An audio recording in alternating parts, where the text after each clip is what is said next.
All right, and we are live. Welcome, everyone, to episode 45 of Narrations and Lamentations with Matiram and the Boys. I am your host, Matiram. With me, as always, are the boys, Skip and Michael. Say hi, fellas. What up, dog? Hey, people. All right. Sorry we were getting started a little late. I was trying to wait till Warhammer Weekly wrap up, but I guess they're running long tonight, so... But we'll go ahead and get started. Not that anybody's watching at the moment, because they're all over watching Warhammer Weekly. Um, but tonight's episode is going to be kind of a unique one. It's going to focus on the Warhammer Armies project, which is a fan-based project. And I'm looking up the name of the fellow who has done it, because he's done a fantastic job and deserves all the credit that we can give him. What is your name? Matthias Eliasson.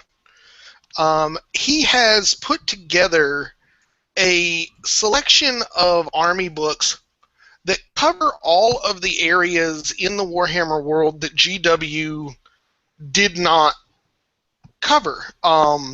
Everything from, he's got a Dogs of War updated list, he's got Halflings, Hobgoblins, he's got a Bretonnia army book that doesn't suck. It's pretty good.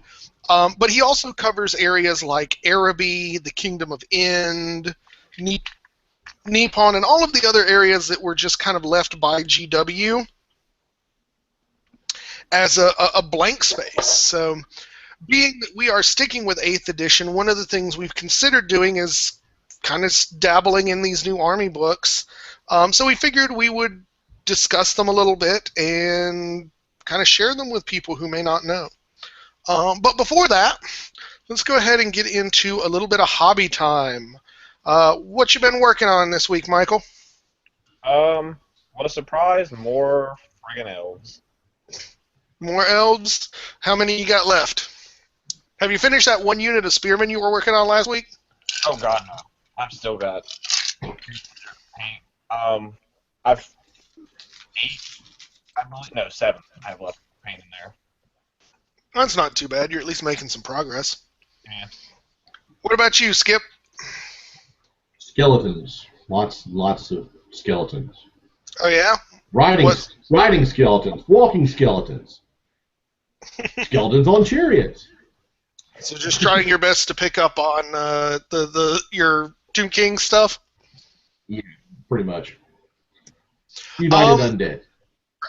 Well, interestingly enough, I have also been working on the Undead. In addition to these bad boys, which are my 5 skeletal horse archers, gotten from Lord Tremendous, I've also gotten 2 of the Morghast Harbingers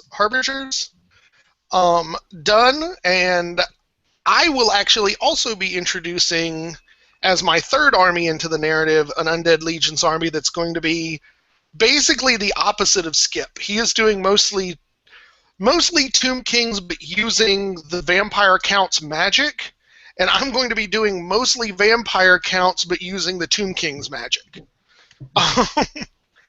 We just wacky. Yeah, well, I figure if we do the opposite of each other, we'll be able to keep the units different enough to where it won't get boring for anybody.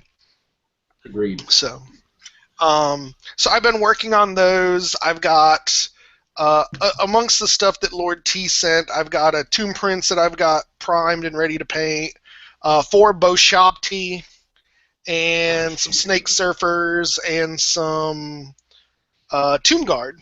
And so that's what I'm going to use to add to my already present Vampire Counts army. So I've finished very little of it so far. But okay, so that was, hold on, somebody has commented already. Yay. Cosmos Cosmidius says, finally, he'll watch us live. Okay, cool. Glad to have you. So, let's go ahead and get into the topic of the night, and that is the Warhammer's Armies project. Now, I personally love this, and I first stumbled upon it with the Halfling book, which is fantastic. Excuse me. And we'll have some questions about that. At least one person asked a little later. But let's go ahead and kind of open up a general question for you guys. You've had some time to look at a couple of the different Army books and kind of think about it. What is your general take on this project and what he's trying to do here?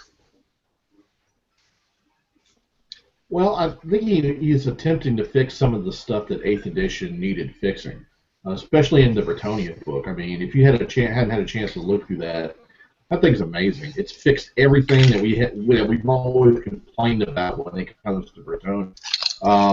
And it opens up a lot more stuff that you can play. I mean, look, you could play like ninjas, you could play pirates, you could play really groovy-looking chick Amazon, you could be Wonder Woman. I mean, you could do, a whole heck of a lot. Not all in the Bretonnia book. Let's make that clear. No. But I think it just gives a lot more stuff to draw upon, and he's really gone in on the fluff, and it's like you're reading a Games Workshop magazine, but better. Mm-hmm. And what about you, Mike? What's your general take on it? It's impressive. I mean, each one of his books has fluff. They've got pictures. He balances the books very well. If anybody should own Games Workshop to make them better, it should be this guy. Yeah. He certainly would not have gone Age of Sigmar, let's just say that. And in fact, that's actually... No, and in fact, that's one of the things that he has specifically said, that he's not going to do any Age of Sigmar stuff, but he has started working, like on his blog, on certain changes to make an 8.5 version. And a lot of his stuff is interesting. I think a little excessive, because ultimately I didn't really have that many problems with 8th edition to begin with. And actually, let's interrupt that for a minute, because I know there was some folks posting around looking for a top 10 list of things that were bad about 8th edition. I think Long Island Wargaming started that. And he mentioned me by name, that he wanted me to get in on that. And I want to just address that real quick, and we'll get back into the topic. I did try, but when I sat down and thought about what bothered me about 8th edition, I couldn't come up with anything close to 10 things about it that bothered me. Really, I think the game is solid. I mean, not factoring in any of the end times silliness. Only things I could really come up with is I think the lore of death is just too good and probably needs to be reworked from the ground up. And I think canon should do D3 wounds instead of D6s. And that was really all I saw as, at least from the way we play the game, that needed to be done. I think there's certain, like I think the Beastman book needs to just get re-point valued across the board, and I may do that if I get an afternoon and I'm feeling froggy, but I literally couldn't come up with 10 things that I hated about 8th edition or that I thought really needed a significant change, so that's why I didn't do a video to that end. So sorry guys, but that's pretty much my opinion on it. I don't think there's much that needs fixing. But any comment you guys want to make on that before we get back to the Warhammer Armies? No, I think you hit it on the head. Okay, cool. Now, I agree with you guys. I think what he's doing is fantastic. I mean, the fluff he's put in and the attention to detail in these books is freaking phenomenal. But here's the thing that I love about it. He's constantly balancing the things. Because they're all PDF version, he goes in and, like, as he gets feedback from people who play it, he changes little things, balances it, so that there's constantly somebody working to make sure they're entertaining and interesting books, and that they work well within the realm of 8th edition, and I think that's Absolutely fantastic. So, um, so now that we've got kind of a general thing, I guess we'll get into the nitty gritty. We've read a lot, if not all of them. Which one's y'all's favorite? Well, I got to say Bretonia probably would be my first.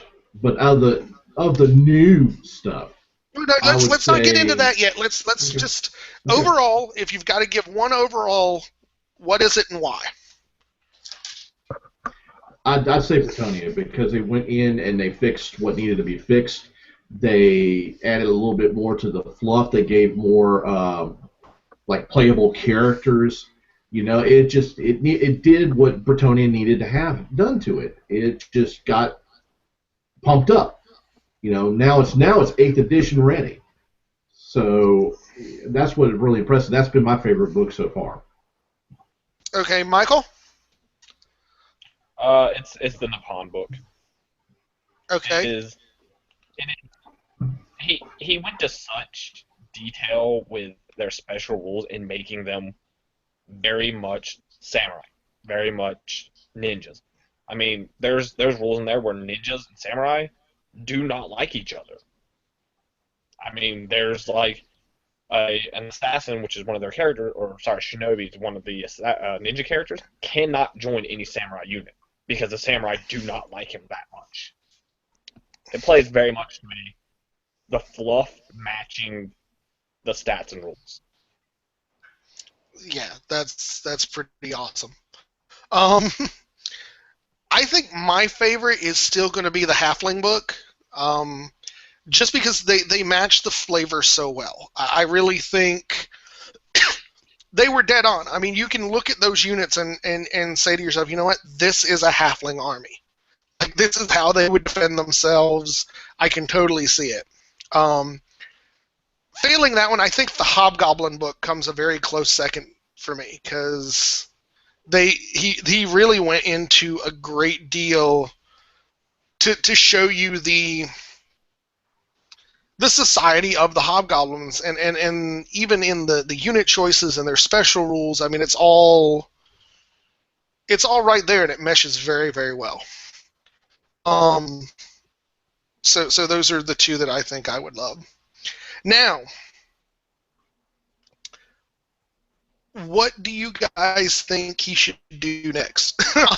Or what do you think? Do you feel like there's anything he's missed from the list of what we've seen so far? I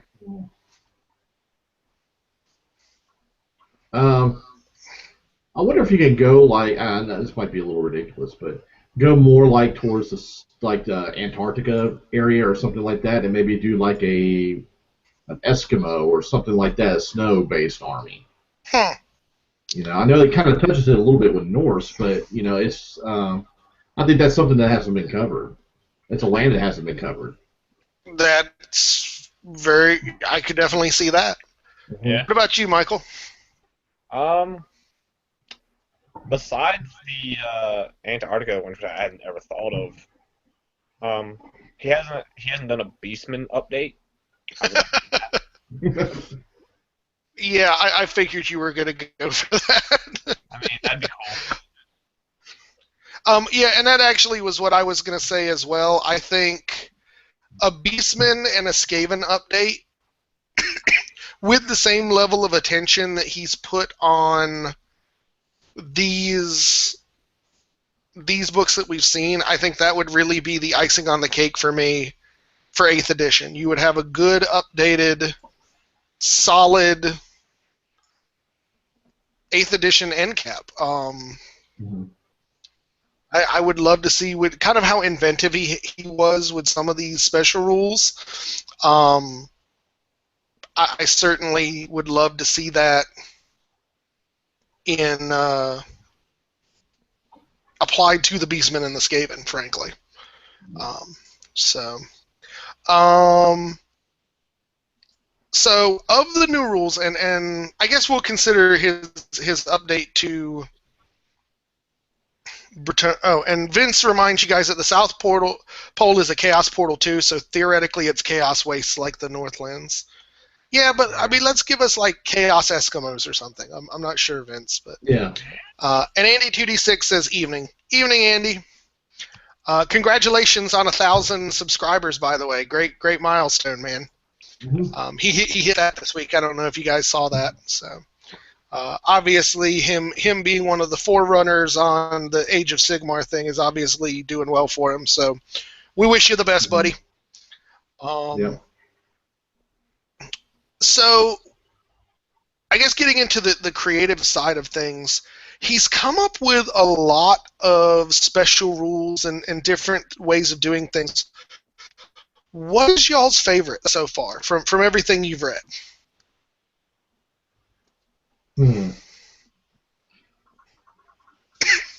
I kind of like the Garland warfare that the Amazons have done, where basically it lets you, because they're used to charging and attacking, real quick, and that's they can re-roll the distance dice when to pursue a broken enemy from combat, and then on top of that, for everyone they successfully pursued down, they'll get a +1 to combat resolution in the next close combat, which I think is pretty cool. That's cool. For me, I think there's a rule the Hobgoblins have. For those who don't know the Hobgoblin fluff, kind of how it's presented here, they're kind of like the Mongols. So they do everything from Wolfpack. So they're presented as sort of these amazing archers from Wolfpack and very much Mongol. And they have a special rule that anybody with this special rule, if they, and it's all like their wolf riding archers, if you choose a flee reaction in response to a charge, you actually get to do a stand and shoot and then flee to represent you like shooting behind you as you're running off, which I think is very cool. And it's not like really nothing in the current 8th edition run has anything like that, so I thought that was pretty cool.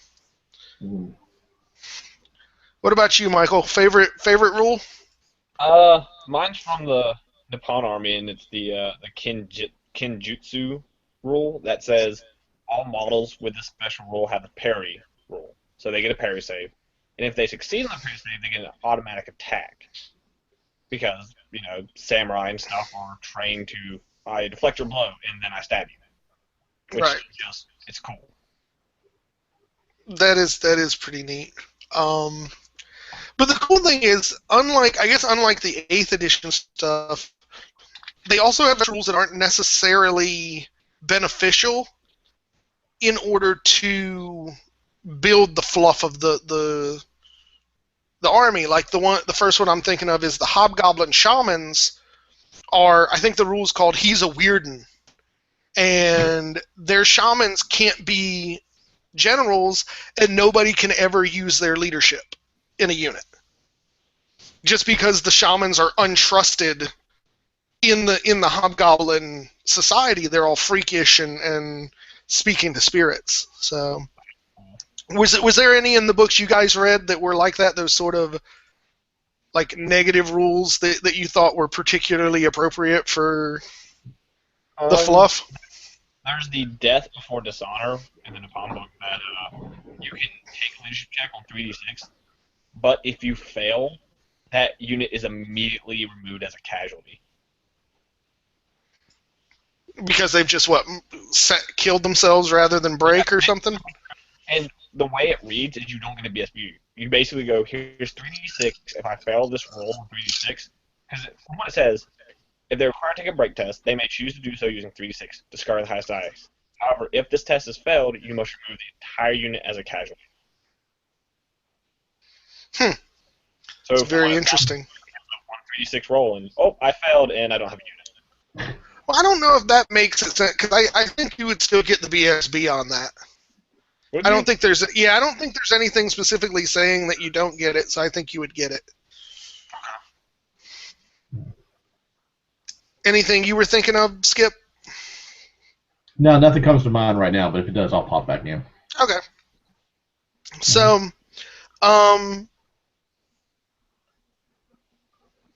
if you guys, now we're talking. Let's set aside the Bretonnians or the existing armies. So if money was no object, and you could start any one of these army books and bring them into our narrative, which one would it be, and why? Nippon, hands down.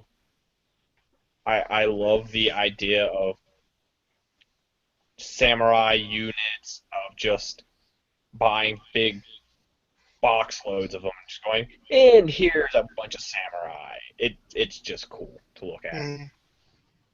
Skip? I like the Amazons. That's my next favorite next to Britannia. I think that they've got the jungle rules. They can ride dinosaurs. They've got giant talking apes as part of their army, which looks pretty cool. And those models that I've seen out there that are Amazons look like really intricate and really fun to paint. Mm-hmm. So I would actually say if price was no object, the one I probably would go to would actually be my third favorite. Because, I mean, halflings, you can find those a lot of places. You can find hobgoblins. I mean, if I do a hobgoblin army, I'm basically just going to buy Kings of War goblins and do them up that way. But if price were really no object and I can go for any of the historical models I would want to, it would actually be the Araby book. There's a lot of cool shit in that book, but it's one of those things where I think it would be a very expensive army to put together because of the rarity of Arabic-style models. But one of the things I really like about them is they have viziers as their mages who can bind to them genies, which are other types of mages, but they're like linked together. So you can have one mage having another mage bound to him, and the viziers can basically force the genies to grant them wishes to have beneficial effects during the battle, which is pretty cool. And there's just, I mean, I love the Arabic style, like the idea of the camel riders and the assassins and the they even have like a dancing girl style, like harem style model. Again, all things I think would be stupid expensive to try and make, but would be an awesome army. But so we've got a lot of questions. Apparently there's a lot of folks talking about this, so we're going to kind of dip in and out of those as we talk. And we've talked a little bit about sort of the various rules, but Nicholas Belair asks, how do you deal with balance in these sorts of things? So the question I kind of want to turn to, more than that, because we're not really talking about doing fan books ourselves, but how do you guys think these books are balanced compared to the armies that you're currently playing, the armies of 8th edition?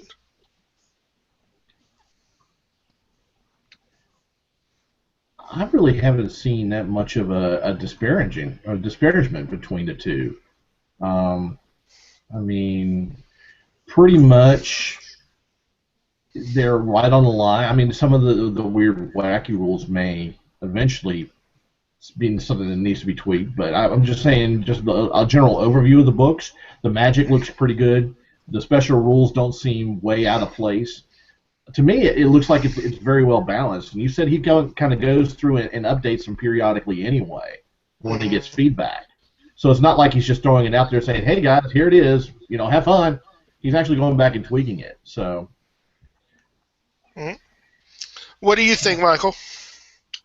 I think the big thing that helps is it looks like he takes a little bit of the normal 8th edition armies that GW put out and repurposes them into what these other armies should be. I mean, you look at Nippon, and they're basically Empire, but he's given them special rules, special things that make them samurai.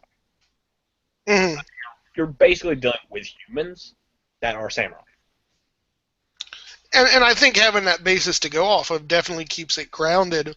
Now, I think the easiest way to check balance is to look at the army books that already exist that he redid, and that's the Bretonnians and the Chaos Dwarves. And I gotta say, I mean, looking at him objectively, I think he wrote a better book in both cases. Um, you really, I mean, the Britannia book he wrote is great. It makes you want to use all of your models that you have for Britannia right now. And it gives you more options. It makes the army less of a one-trick pony. They bring up and sort of repoint value the peasants to actually be half decent, and then if you still want the really, really shitty peasants, they give you a peasant rabble option, which is like a swarm of peasants, which is really cool. But what he's doing is he's not really making anything uber powered. He's just taking sort of the weaknesses and really going with them and making, like, filling holes and stuff like that. So I definitely think that they are very well balanced, and I would welcome anybody playing any of those books to our table without a second thought. Speaking of which, Ice King says that he's played against Nippon, and they're badass and fun to play against. So Sweet. we accept your thumbs up on there. I know Michael has already been actually calculating how much it will cost him to buy the models necessary to put together a Nippon army. So I get the feeling that that will be the first one that will make its way into the world. Yeah, it's like when you look at it, it's surprising how cheap you can buy non-GW stuff and build an army. It's like, for the amount that I'm spending on, or that I will spend on Nippon, I would get like 4 boxes of models from GW, and that's it. Yeah. I looked at it too, sticking with Mantic models for the Hobgoblin army. I think I could get the whole army that I want for under $200. Yeah, it's hilarious. It's just like, wow, GW.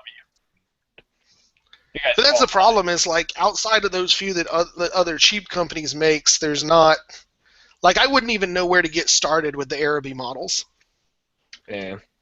Well, that's the nice thing, is he put up alternate model websites. Mm-hmm. Yeah. He does do that. Books. He went, here's your books, and here's where you can probably find those models.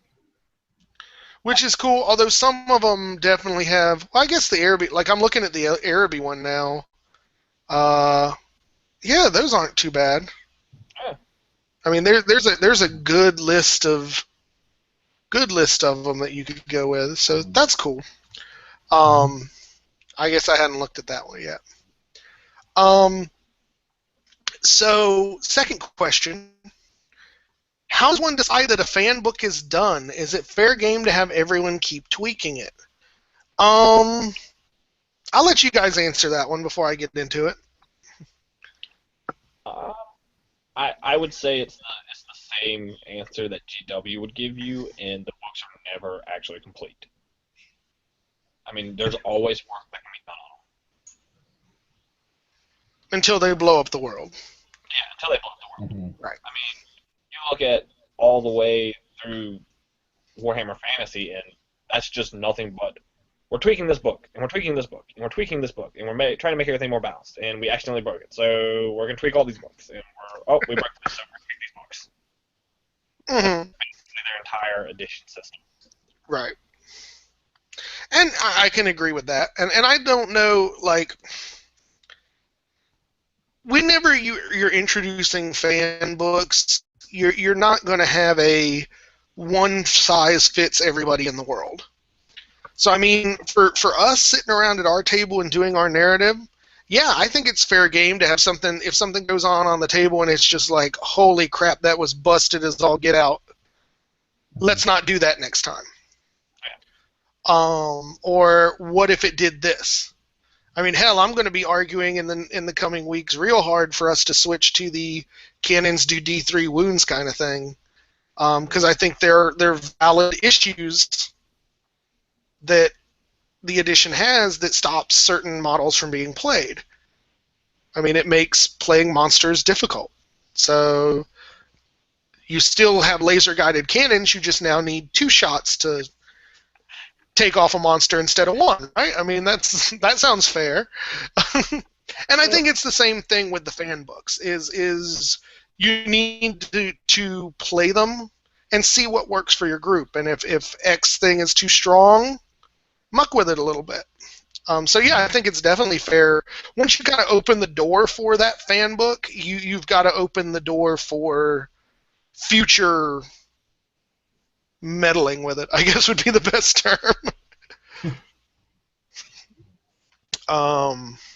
So we'll go back kind of away from the questions for a minute, because I just was reminded of the other thing I wanted to talk about.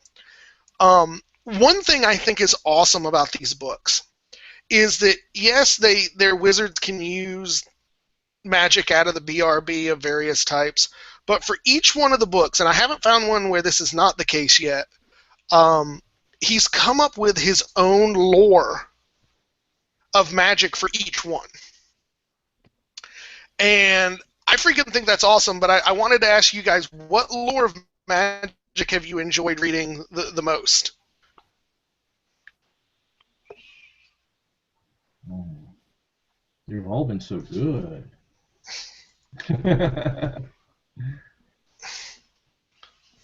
I haven't had a chance to read the Pawn Magic yet, so I don't know exactly what they have. It's pretty amazing.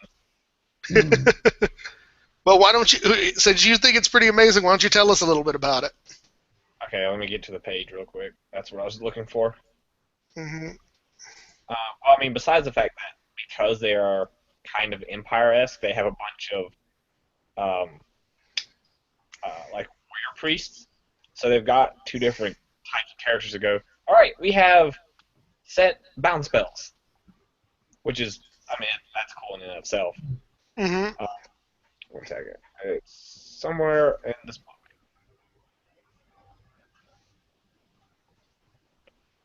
Dear Lord. Oh my god. There we go. Yeah, the lore of the Kami. Let's see. Basically, all their spells are very much, this is what the samurai need. Like, here's different styles. They've got Be the Mountain. So you get 5-up Skelly Skin. Mm-hmm. You got Flowing Waters. So you get ASF. Light of the Sun Goddess, which is a magic missile. Fiery Wrath, which is direct damage. D3. Oh, wow. It affects D3 closest enemy units. Born on the Wind, you get to make a fly move up to 20 inches. That's cool. It affects anything that's not unbreakable. Mm-hmm. Let's see. Oh. Okay. So, Void of Emptiness, the affected unit may not do anything and will be unbreakable. That's cool. And that unit's not doing anything, but they're also unbreakable. So it's not way overpowered. Like, alright, I'm just going to pick a unit that doesn't get to do anything. You know, yeah, they don't get to do anything, but I'm not going to charge them because they're not going to break. Now, could you cast that on a unit that's already in combat? It's a hex. So, yeah. Yeah. Well, it's a hex that throws on your enemies. So then it basically was like, all right, well, here's this group, like, your hammerers come at me. I throw it on your hammerers don't get to fight, and I just get to thin them down. They're not going to go anywhere, but it basically gives me a free round of beating them in the face. Well, and it's also one of those things, like, you were going to take a big hit from the hammerers anyways, and they, even no matter how much damage you did, they weren't going to break because they're stubborn. So you just go, Yeah, all right. because they're fucking dwarves. And then there's Call of the War God, which gives your units devastating charge, and they can reroll all failed to wound. Awesome. Mm-hmm. Nice spell. So, what about you, Skip? Have you looked into any of the magics yet? I've been drooling over the lore of the lady since I read it. So why don't you tell them what that is? Well, the lore attribute is really cool because if you successfully cast a Lore of the Lady spell on a unit, that unit may reroll ones from the ward save from the blessing. And needless to say, cool. this is the new lore for Bretonnia. Right, for Bretonnia, right. The signature spell is pretty cool, too. It's an augment, 18 inches. The target will have movement 10 and counts as ethereal for purposes of movement until the start of the next Bretonnian magic phase, which means no more dangerous terrains. Hallelujah.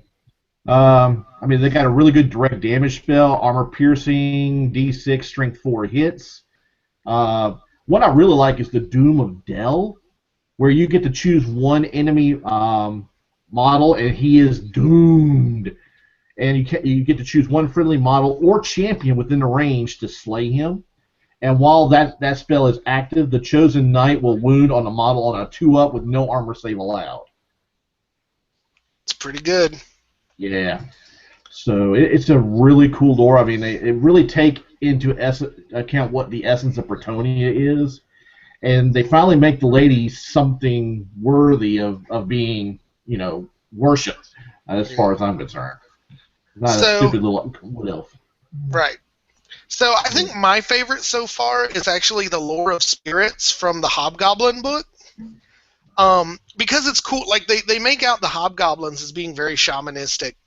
And the lore attribute from it is really cool. It's spirit wisdom. Basically, the more you give yourselves to the spirits, the more they tell you, and the more information they give you. So whenever a caster rolls any double while successfully casting a spell from the lore, he gains knowledge of one additional random spell from that lore for the duration of the magic phase. So, and all the spells are pretty low casting cost. So it's like I throw one spell and then I get to know another one, which is cool. But because you're still limited by the dice, it's not uber powerful. But the one I really like out of there is the level 6. It basically makes everybody backstab themselves, because that's the Hobgoblin thing. But it's like 15 plus, it affects enemy units within 12 inches. For each rank the units have, they suffer D6 close combat attacks made with weapons 4 strength 4. So, I mean, you got to roll to hit and everything, but it's just like, you know what? Let's just make my war god make everyone stab each other. So I thought that was pretty cool. But I love the idea of adding more things, so it's not just like strapping them to the BRB lores and that's it. You're adding magic that fits the fluff of the army, which I think is really key. Because I think it would be very easy to just like, let's put together an army book full of the most broken bullcrap ever and make it just stupid, but he really went to the effort to make it all fit. So another comment from Vince, who's just trying to start some shit today. He asks, Lore of the Lady, isn't that just elven high magic?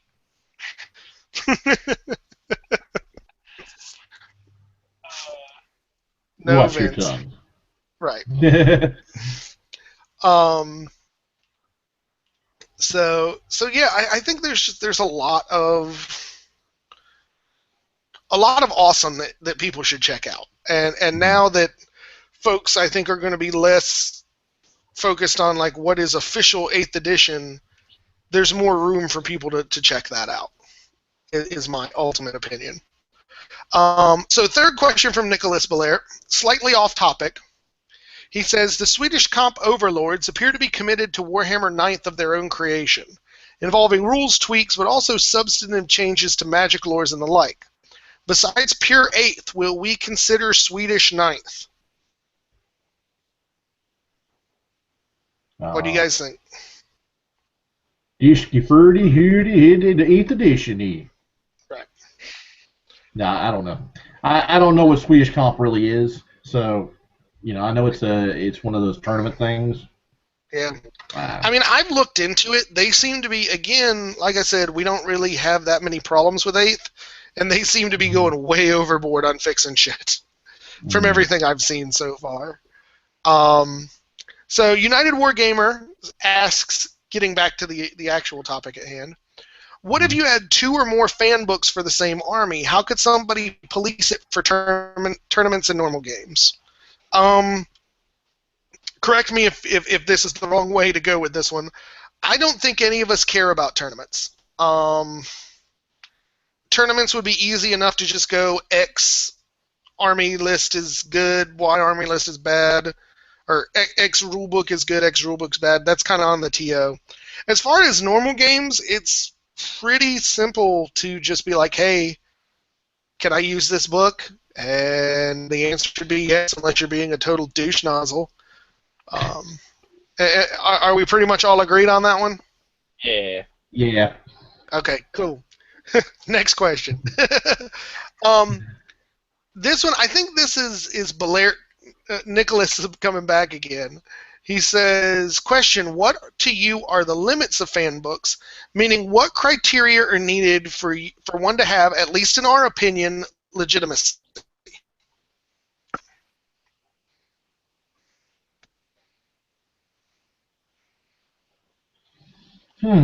Legitimacy? Mm-hmm. Well, I mean, it's got to be grounded in, the Warhammer world that's been created, first of all. So, I don't want Space Marines dropping in or anything like that, even though they kind of already did that in Age of Sigmar. But anyway, I don't want anything like that. It has to be, one, fantasy-based to begin with. No, expedition to the Barrier Peaks, if you remember that from the old D&D game, getting laser guns and crap like that. The only laser gun that should be out there is the one that the Lizard Man has. That's it. Well, the Empire's got one too in the Luminarch, so. Oh yeah, it does. I forgot about the Luminarch. Yeah. Okay. Well, then there you go. So, but that's kind of my. It has to be a fantasy type army, as far as I'm concerned. It can't be anything high tech or anything like that. Mm-hmm. Mm. Anything for you on that list, Michael? I'm with Skip on it. It has to be a fantasy-based army. I mean, I don't ever want to see the Space Marines in fantasy. All right. So, right. Well, we've already. Let's move on. For me, I'm going to be both, I guess, more and less strict than you guys are. For me, for a fan book to have any sort of legitimacy, A, it needs fluff. And B, the rules presented therein need to be internally consistent with that fluff. If you're going to make a particular unit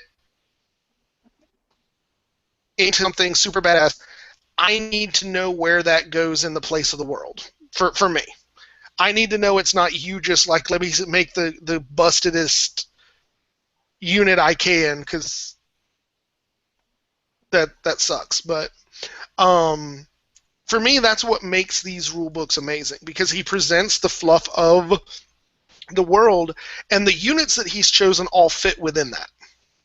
So you can see, rather than just trying to get sort of a tabletop advantage, he's trying to present another way to experience the Warhammer world. And that, to me, provides all the legitimacy I'll ever need.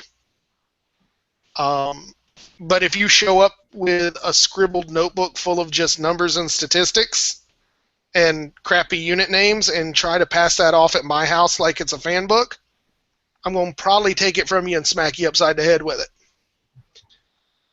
Because at that point, you're just gaming the numbers and the systems. If you want to impress me and make me play with your fan book, put the effort into it. Give me fluff. Give me units that fit somewhere in the world.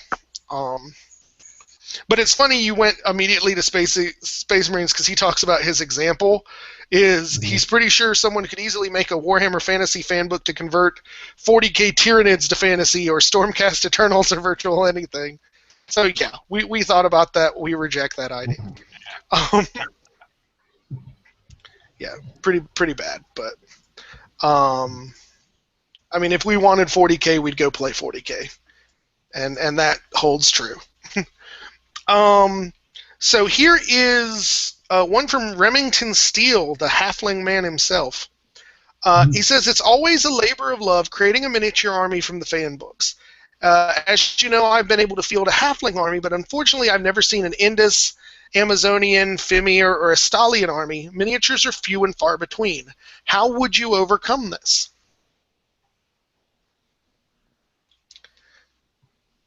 Well, I mean, with the Amazons, I mean, there's a good selection out there, but you can do some really cool unit fillers and stuff like that to kind of compensate too, and then you can go with like some of the D&D like Reaver miniatures too.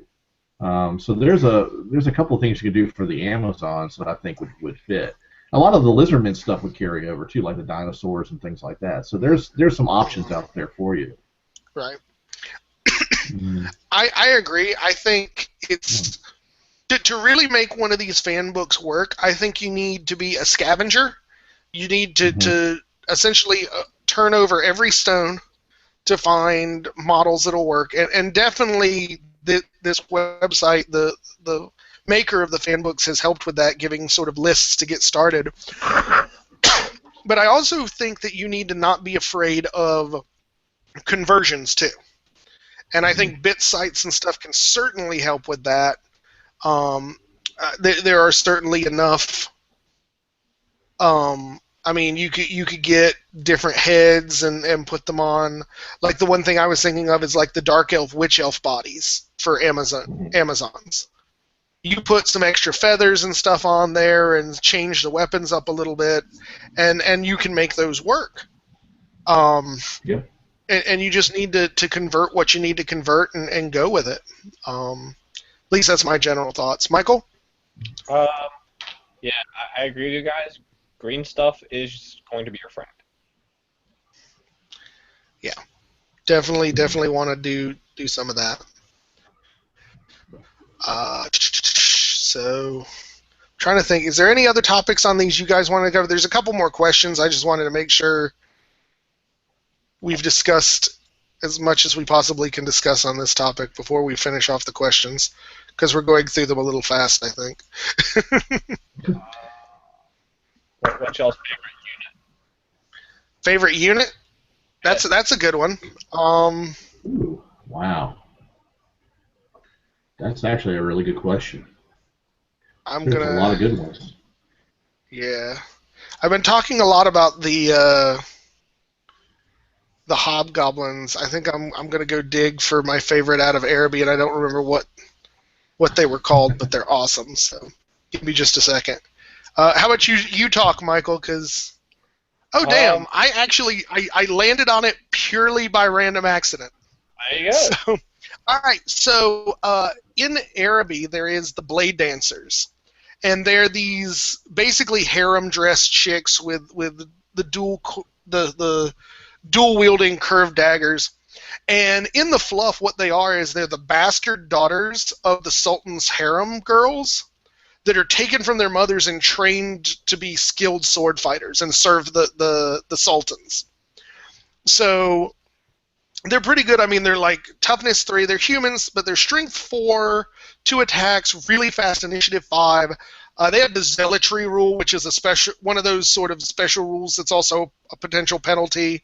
And they get a 5-up ward save. And then, like the Elvish Blade Dancers, they have dances that they have to choose each round. And so, like, they get one that gives them Killing Blow, they get one that gives them an additional attack, and one that gives enemies -1 to hit them. And so they're just really cool, like, dancing harem girls that are going to stab you to death. And that strikes me as awesome. Of course, it's also always good to go with the war elephant, too. You can never go wrong with a war elephant, as far as I'm concerned. Right. Oh, and they do have their freaking flying cavalry. They have flying carpet riders. Awesome. Wow. Yeah, it's pretty awesome. Wow. Okay, that's enough. I've talking about this one. And they also have camel riders, but camels are awesome too. So. My favorite is in the Bretonian book. Okay. Truffle Hounds. Yeah. Talk about the Truffle Hounds, Skip, because they're awesome. It's a truffle hound is a dog that has eaten a truffle, become extremely paranoid and aggressive, and charges out of units, kind of like the goblin. What do you call them? Fanatics. The fanatics. Yes. It's just hilarious. Just the fluff on it is hilarious. You place them on the table at the start of the game like you do, but then any truffle hound that comes into base contact with an enemy causes D3+1 strength 3 hits, and then it's removed from play. Yeah, so, they're basically little low end peasant. Low end. And the cool part about it that I remember, and correct me if I'm wrong, basically any of the peasant units can have truffle hounds with them. Yes, any of them. So it's like, oh, here's my archers. I'm going to run into your archers.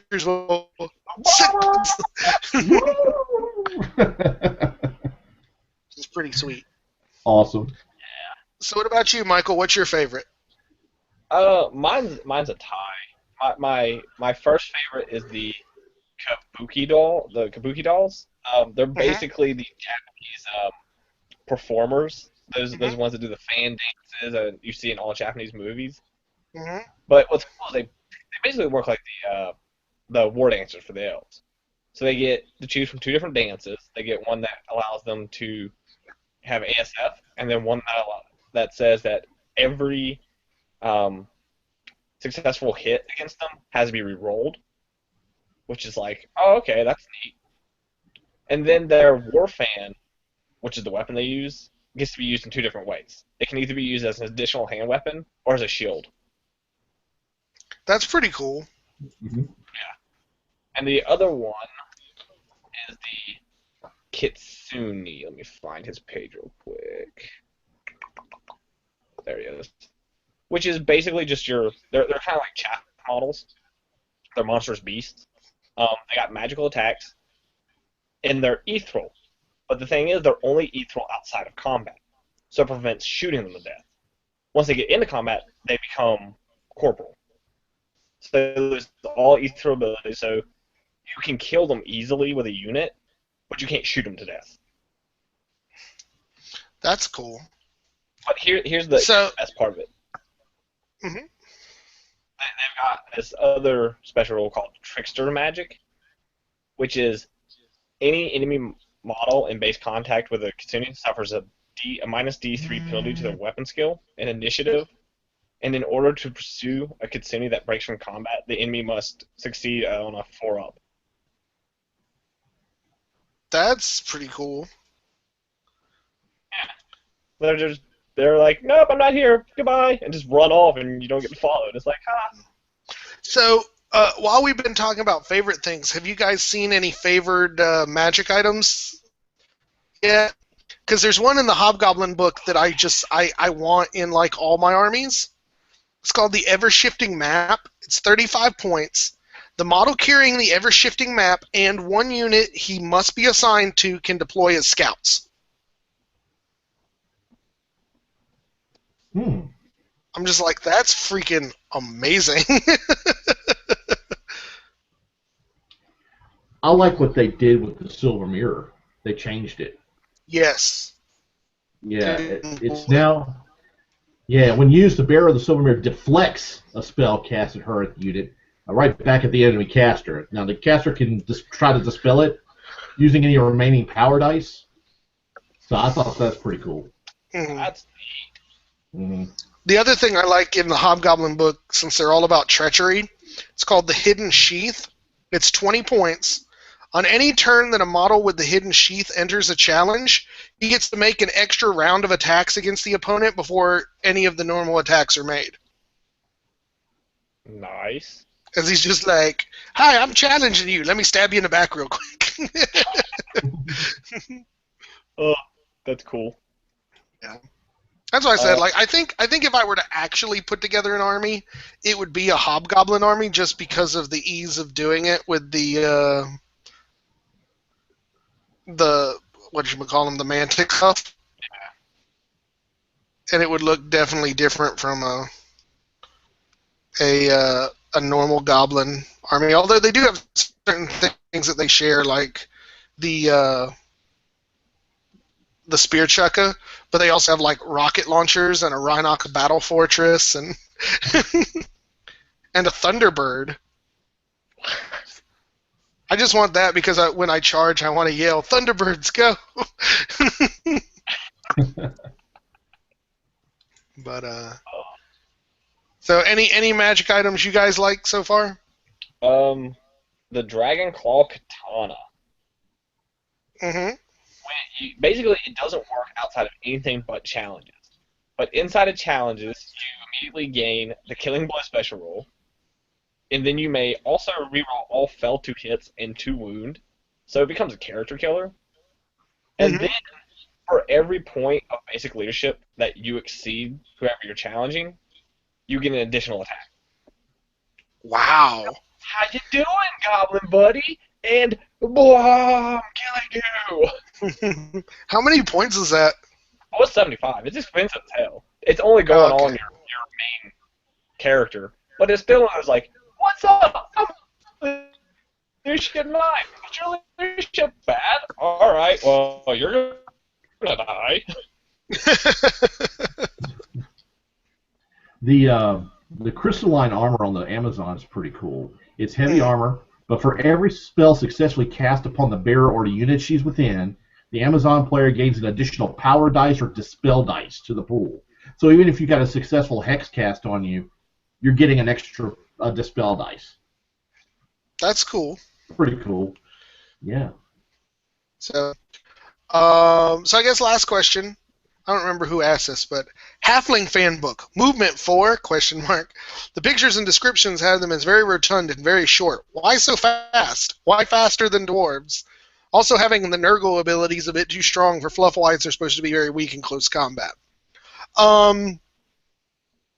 Okay, so let's answer this a couple of different ways.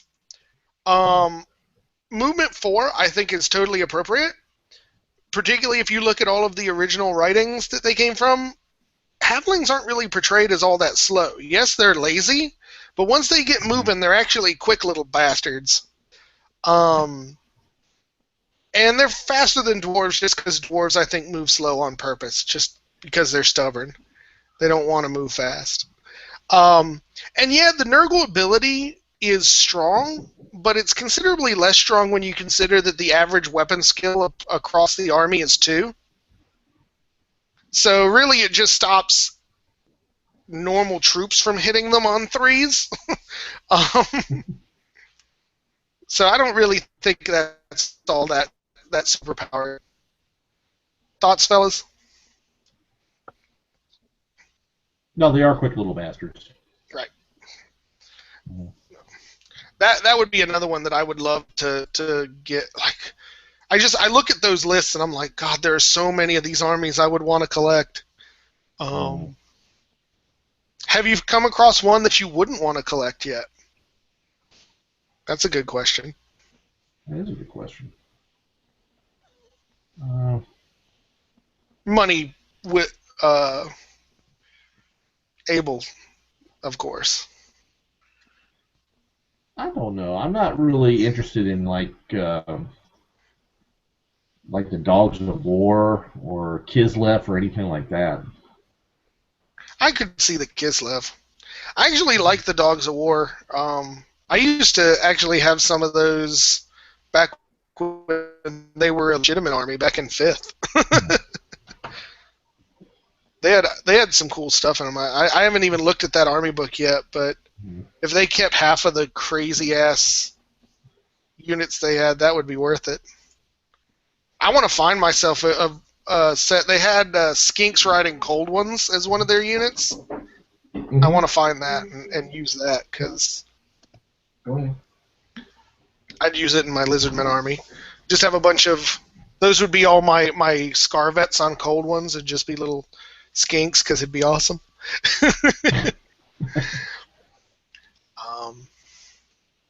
So I don't know. I think we're out of topic. What do you guys think? Uh-oh. Any other thoughts we wanted to cover on fan books?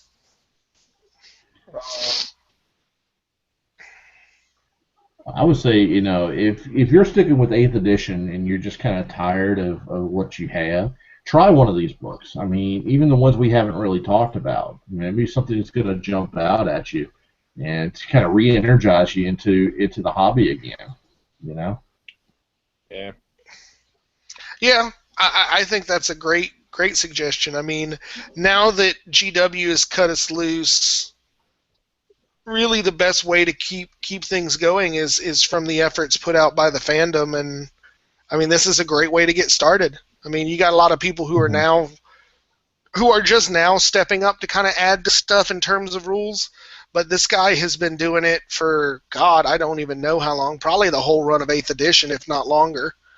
And there's a lot of good stuff here. Yeah, it might be hard to find the models, but who's to say a Counts as army wouldn't be cool, or or something to that effect. Yeah, use the models you got, try it out, and if it's something you like, that's when you invest. Right. Yeah. Mm-hmm. Yeah. I may do that for us. I'll sub in the Empire guys as Saracens and play Araby and see what happens. Because the idea of getting like genies is almost too cool to put away. But so that's pretty much the end of our topic. I figured it might be kind of fun to discuss. Well, maybe not fun, but eye-opening to discuss things about what we're sort of thinking from going on here, from here, and let anyone who wants to put in their opinions go ahead and do it. Simply put, I am beginning to question the value of doing the show every week,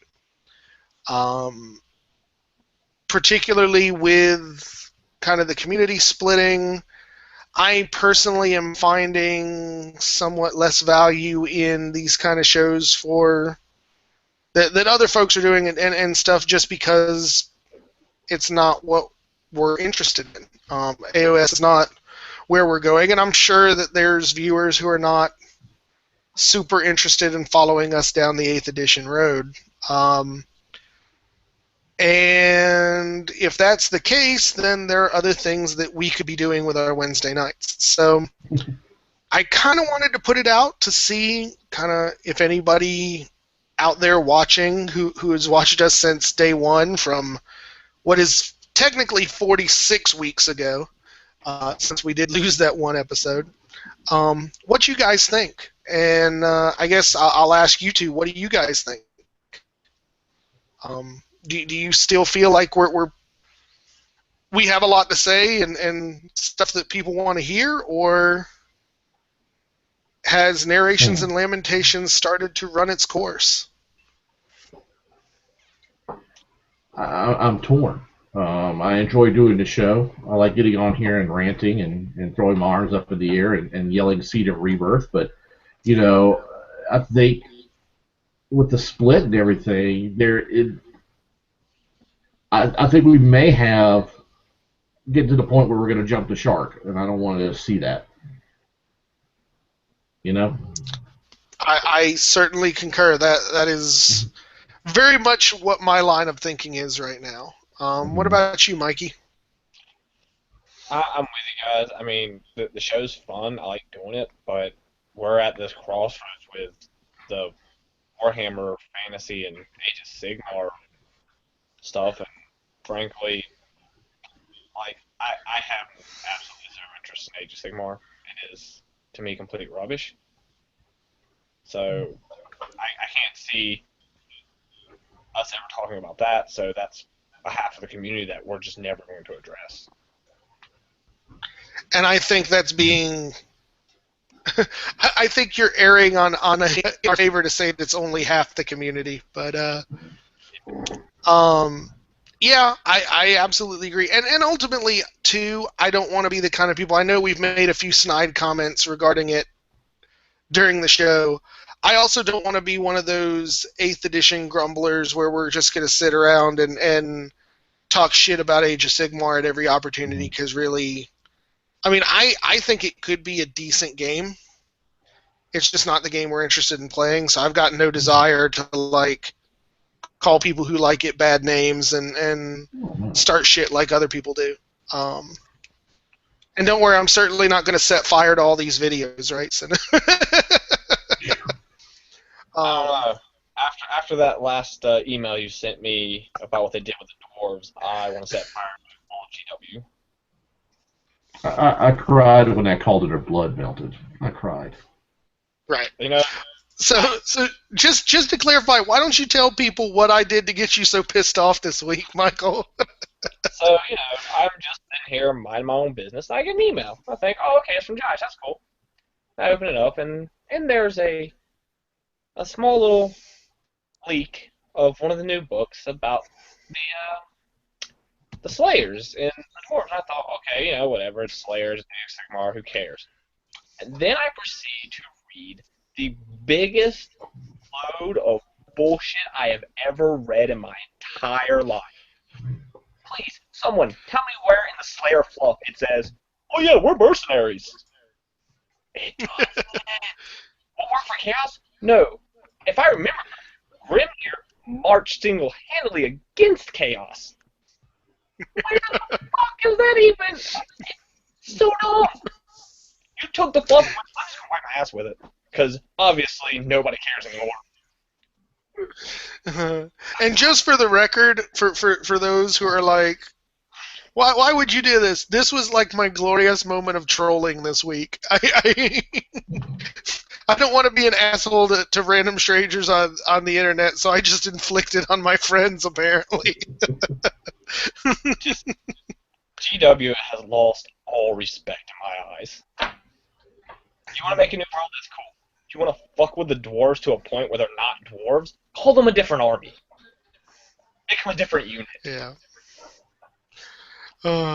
That was just funny for me personally. So sorry to pick on you, but so just kind of getting back to the semi point here. We would like input from you guys. Do you feel like the show we're putting on is entertaining? Is it something that's providing value? Is it something you would like to see continue, or are we, and be honest with us. We definitely want honest, brutally honest feedback if you need to. Let us know if this is good or if we're wasting our time here. Because like the other guys say, we would rather leave on a high note than to overstay our welcome. Mm-hmm. So any feedback to that event would be very much appreciated and helpful. I would also like to say, just as a hint, and I don't know where we're going with this, but thanks to Lord Tremendous, I'm finding myself very intrigued about War Machine and Hordes. I'm not sure if it's going to turn into anything, but I've watched his 2 battle reports, which even made me go back and watch like some stuff from Mr. Malorian today. So I can't promise that War Machine and Hordes won't make an appearance. Now I'm not saying that they will, but we are at least open to that theory. It certainly won't replace Warhammer for us, but it might be something interesting to throw in the mix to slow the eventual degrade of the old game. I'm not sure, but so that's just kind of some thoughts. If you guys think that would be something you'd be interested in seeing as well, put it in the comments. Kind of let us know. Help us steer this into something that isn't going to jump the shark. I don't want to be Fonzie. That's all I got to say. Hey. But what? Didn't Fonzie live? Well, yes, but oh my god. All right, I'm sorry. Sometimes I forget how young you are. I barely remember the Fonz. Right. Okay. So before we get into this, let's go ahead and say goodnight, guys. I think we've done as much damage as we can here today. Again, if you haven't checked out the Warhammer Armies project. Go check it out. It's amazing. There is more than enough to read there and check out and add into your 8th edition games. And again, if you have any particular thoughts about this show, about what we should be doing, and if we should dabble in War Machine, definitely let us know, and we will appreciate any feedback that you guys can give us. So, any final thoughts from you, gentlemen? Anybody filling in for me the next 2 weeks? Because I'll be on. I don't know yet. We've gotten some show ideas, but they're from all of our friends across the pond who can't be here. So it may be kind of a viewer grab bag sort of thing, provided, of course, that we're even doing the show come next week. We are up in the air, folks. We are up in the air with no parachutes. So I have no idea what the next show is going to be. So we'll figure that out at some later point. We may drag Alicia in here and do another RPG talk show. That's a good way to kill a week. But at any rate, anything from you, Michael? Bad GW. Bad. No, you know better. Pop them on the nose with the paper. Yeah. All right. Well, thank you guys for watching, and we may or may not catch you next week. I hope we do, but we may not. So we will leave you with that completely busted-ass cliffhanger. And we'll see y'all around.